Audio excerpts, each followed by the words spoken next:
a mechino ne baby a otino enya ade a emu wa bia santi enti chaza wuni mo ba na kra oba ne de minim ne nti Sunday numre no na ye na eto enim se aware ekoso a later ye say sad news in fact na ye na ye hu enim se accident nipa wu de ya but when it de na e dia na ba eda wa onim se nde ye enigye da kesema me ware na fe de me kwa abatisia na akoye ogwodie na ya dia ma minya ntiase ewo maware ni mu eye den na wadi kan ye first part awo kofie no okwa akoye den ma minya sa education ediana ba won se uba nkremofa ye ware a obi aye ne die oni fie oba ne ye ne die oni fie na bema no nso aye ne die ofie nti eya oba ne fie Akoma na ye shira aware no so nti mox aye ben wono na ye shira so nti anopa no be no ndu de na mpenimfo akwotena se na ye shira aware no so nti from 10 na ye shira so no de aware no de aye wie ya kan ye refreshment be wedding reception ni party kakra na enumre be 6 no na ye de oba no abrewo ufie nti ono ni fie wonso wo fie nti normally na ebi mu wa after say ye share so ebi abema no refreshment and wedding reception no wotini kofa oba no eba ho nti refreshment ni wi na ya sande na akọ ni fie no mre na de na ba na ma nso wo ye party bi o mu fie a mema no nso etimi free omo man side na omo ko ke na omo nso ye showcase kakra ye friend buki skabi na wa egu ni so kakra nti ebisa esi nti aware no kra de anopa no ye share so ewie nti be ma ne namfofo ekọ oba ni fie oba no omo ti ben but nansi ha no omo tu ko bonfa o call back na just bonfa side enye de work on the side bon jo abende no nti nansi ma omo tu ko nti o na eye bibi eti obema ne namfofo ekọ oba ni fie say omo ko ki no omo ye show kakra na by day 12 na or be any wedding reception na friend refreshment no be money to make up on the family house ewa aboabo no ankasa de nkran no che e na osan ye na ejuma ho but the family house be bia omo nso ye bibia no ewo aboabo post office ho na nti omo koye no se omo ba back o sha na time ye bi ti omo san se o sha kan na accident be one and refreshment no so and be 12 1 nti o sha na pressure wo mo so aye from mo say time aso no mo che because any police for no kacha ye no na o mo see americano na esompan nti na man ye nya sa impact no because nya ba the be accident ni see no on say wo free crop research edwani tre kumasi before we do a Pride junction na I answer what do railway hono answer what do railway hono nti enya amene bia nkase emudo amena kese bia ka koto wa ebetimi enya time I think the other side is it Obinko answer ne pharmacy ayi ne wo kwan no ho we ni so no de wona nka re ifa ono eno no free kumasi ba F-pack mo mo ai process o be kumasi a sa side na accident ni sin fa ni this takwasi omo be na ofre ofio pa so mo anche o mbe du se sia na me bo enti baby on video am hwe work am enti we can windscreen na yi to our space ne ade nyina ade da form ho no space ni ye de na ema na we film no share because anopa kra ko fi o mo kire ni picture na wa hihye no kama o si o ko ba no aba na sa space no ele hye ni nti space na e da ho no ono ne dia nti ono no accident ni sie no wow say free windscreen ni mo sha na debi o na say seat belt so now meba this is the car bonnet no abie akowura driving side driver end ho ana car na pampam abie aba from na windscreen na to afrim ena nipa apart from no abie na take car no front Omuye ena na omutika no the ɔware no ne namfofo nnan nti mmiɛnsa tietire ɛna baako te anim. In fact information a yɛnya yi sɛ deɛ na ɔte anim no ɔmo nkɔ ɔbaa no no na ɛkita no ɛsiane sɛ wɔaware deɛ ɛnyɛ wo na ɛwɔ sɛ wotwi nti na namfo no ɛna na ɛkika no na mmom ɔmo firi ɔbaa ne hɔ a ɛreba a na kyerɛ sɛ ɔmo ayɛ late no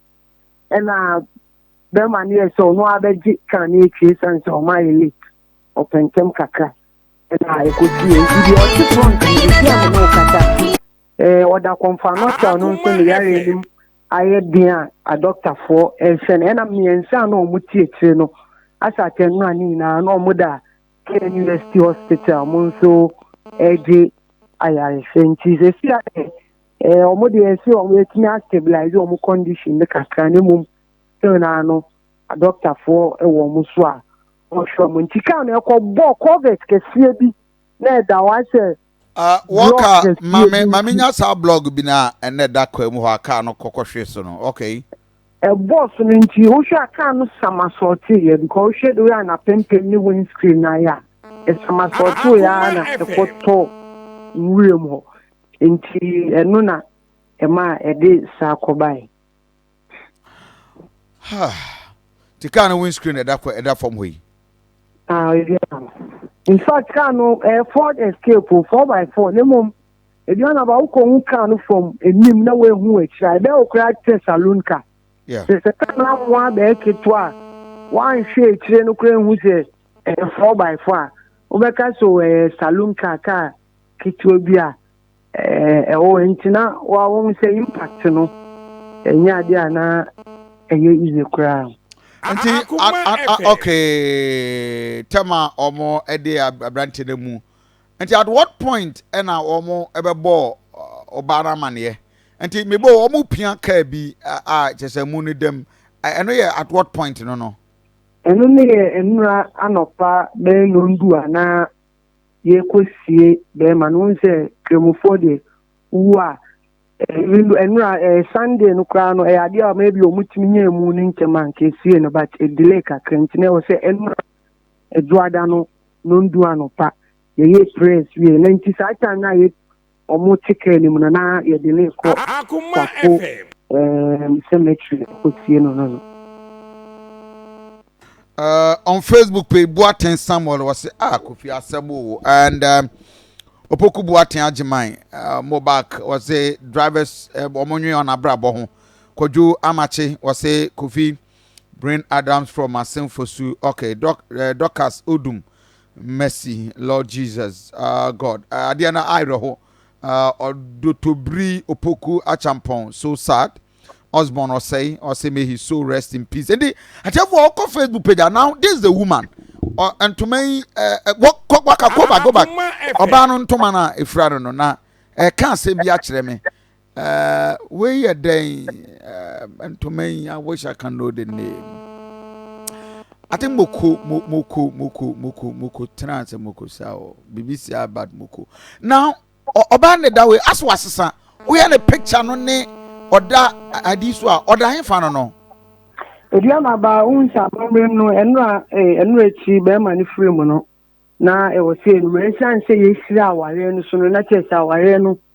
ya ye wi a be ma na wo se no e oba ni kunu even though na on be fa ni nko fi nti na wo se ko fa oba ni free o mu fie e de ba be ma no e fie na at least obohunu for the last na ye de wo se nti si ame na okasa no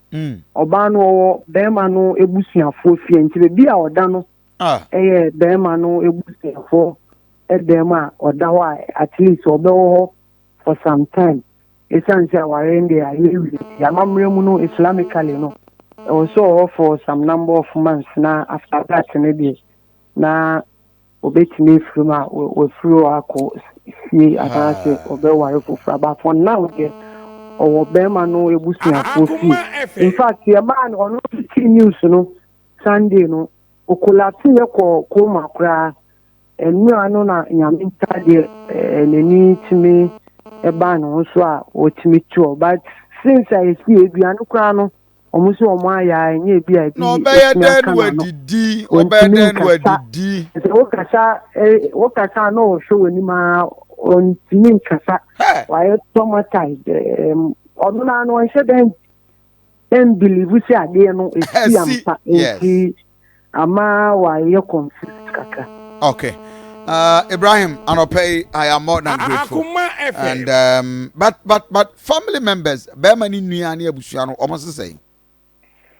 For now, the Omodia two Yamia Puada, and Yebe Aduano final rights, but almost I will sign say Omoma near free Mukrana and say Biasa a Sunday no, and I'm say exactly 1 month. Omomada is free mu. Nti omo na na be ma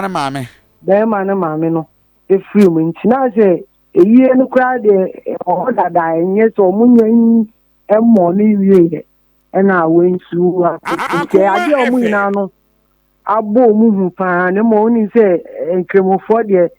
e ina e ka se de nyame na nim de ama de esi nti omo nya botre ya de ne mo untimi nya ho hwe nti esi a omo hwe se omo hwe ni nse ame ya adumo china. Okay. No ma ya do. Mohammed Ibrahim mamene Masa Udi ya ono ye